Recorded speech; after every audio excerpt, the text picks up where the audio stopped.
Do you know why there have been so few property sales over the past couple of months?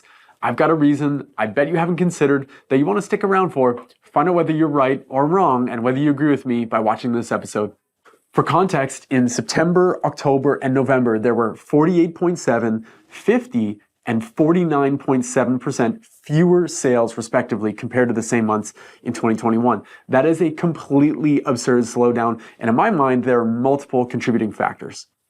Let's start with the obvious, interest rates. December 7th marked what felt like the 82nd consecutive rate increase, and financing a home today is much more expensive than it has been in recent memory.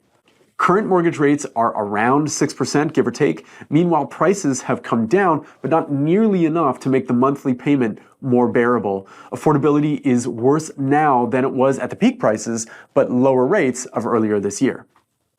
So that's reason number one. Many people simply can't afford to buy, so they're not. Reason number two, there's nothing decent out there to buy. Yes, total inventory is up quite a bit compared to last year, about 48% more properties. So you'll have to trust me when I say that when a good property comes on the market, it sells fast, with multiple offers, and for more than you think it would. A few weeks ago, I had a nice bungalow at St. Clair and Kennedy become available. We planned an offer night, and in a week, we had well over 50 showings, ended up with 14 offers, and it sold for more than I thought it would. So contrast that story with how much available inventory there is. That shows you how tight the market is for properties that buyers deem desirable. Some stuff sits, and other things sells like gangbusters.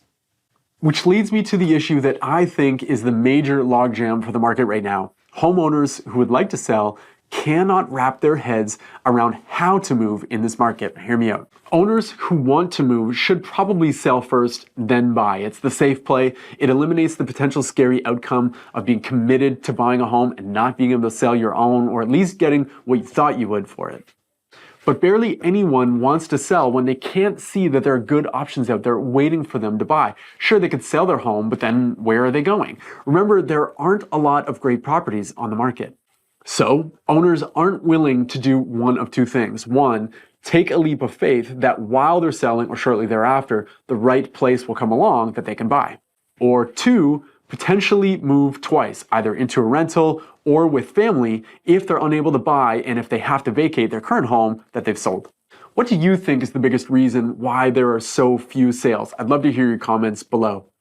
I'm Harnish, Toronto Real Estate Navigator with Bosley Real Estate. I want to thank you so much for your time. I appreciate you watching.